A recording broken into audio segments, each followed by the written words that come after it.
So today I'm teaching you all how to upgrade your lip gloss.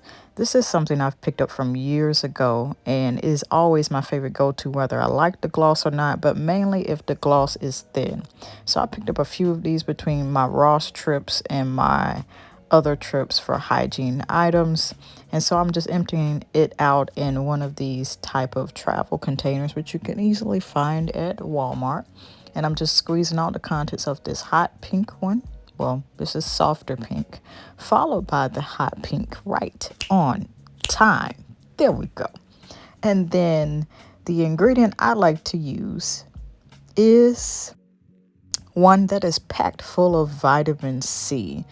As you can see, I emptied out just a little bit of that gloss because it became too much. I wouldn't have had enough for cocoa butter.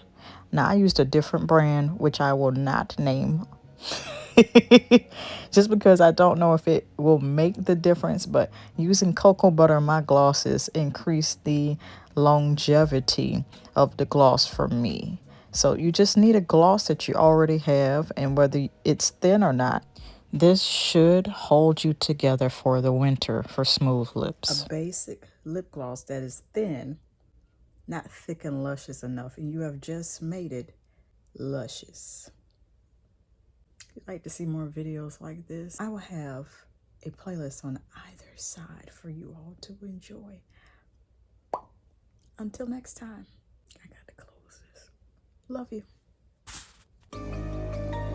When I think about love, it's one of the bravest things that you can do.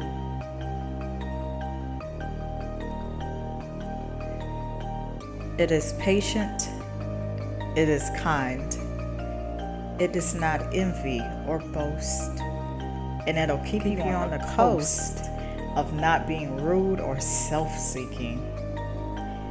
Nor is it easily angered or seething mad, and it keeps no records of wrongs. It has no pleasure in evil, but it rejoices in the truth. And most of all,